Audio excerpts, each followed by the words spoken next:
Most people think empires rise near oceans or fertile rivers. But one African kingdom built power where survival itself was a challenge. In the heart of the Sahara's edge, Kanem-Bornu controlled the trade routes that connected North Africa to the rest of the continent. Not for decades, for centuries, they ruled caravans across burning sands. They moved salt, horses, and wealth through territories most armies could not cross. Yet today, their name is barely spoken. At the end of this video, we will show you how Kanem-Bornu mastered desert trade and built one of Africa's longest-lasting systems of power. Keep watching and smash that subscribe button to support our work and never miss stories history forgot. Kanem-Bornu was not surrounded by lush forests or endless rivers. It rose near Lake Chad, in a region many would consider unforgiving. But history often rewards those who understand their environment, not those who fear it. For Kanem-Bornu, there was not a barrier, it was a bridge.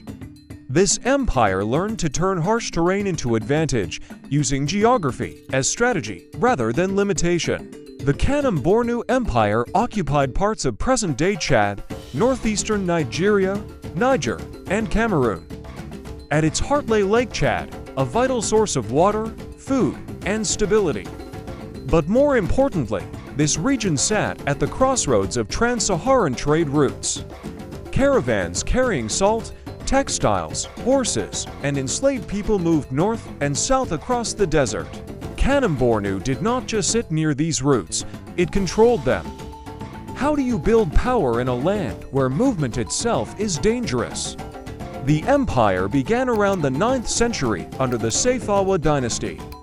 Its rulers expanded carefully, forming alliances, absorbing communities, and enforcing authority where trade passed through. Growth was steady, not explosive. Kanem-Bornu understood that lasting power came from systems, taxation, protection, and loyalty, not just conquest. Over time, its rulers became known far beyond their borders. Trade was the lifeblood of Kanem-Bornu. Salt from the Sahara moved south. Agricultural goods and captives moved north. Horses, weapons, and luxury items flowed back into the empire. Kanem-Bornu taxed caravans, protected merchants, and ensured safe passage through hostile terrain. In return, wealth accumulated, not in sudden bursts, but in constant streams. They did not need gold mines to be powerful.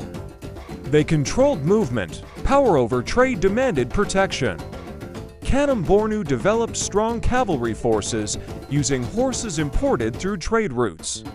In a region where speed mattered more than numbers, cavalry gave the empire a decisive edge. Armies defended routes, suppressed rebellions, and reminded rivals that trade under Kanem-Bornu authority was not optional. Control meant security. Security meant loyalty. Over time, Kanem-Bornu's rulers adopted Islam. This was not just a spiritual shift, it was political. Islam connected the empire to North Africa and the wider Islamic world. It strengthened diplomacy, literacy, record-keeping, and administration. Kanem-Bornu rulers corresponded with scholars, traders, and leaders beyond Africa, integrating their empire into global networks long before Europe arrived. When belief shapes governance, does power grow stronger or more complex? Unlike many empires, Kanem-Bornu did not fall suddenly. When internal pressures weakened Kanem, the center of power shifted westward to Bornu. The system adapted. The dynasty endured. This flexibility allowed Kanem-Bornu to survive for nearly 1,000 years, longer than many better-known empires elsewhere.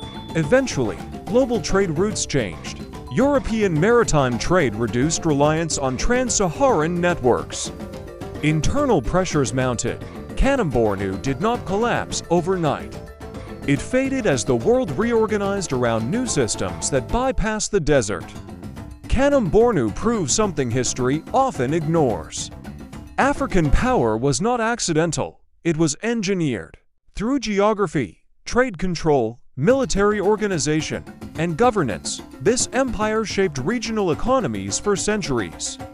Its story challenges the idea that African civilizations were isolated or disorganized.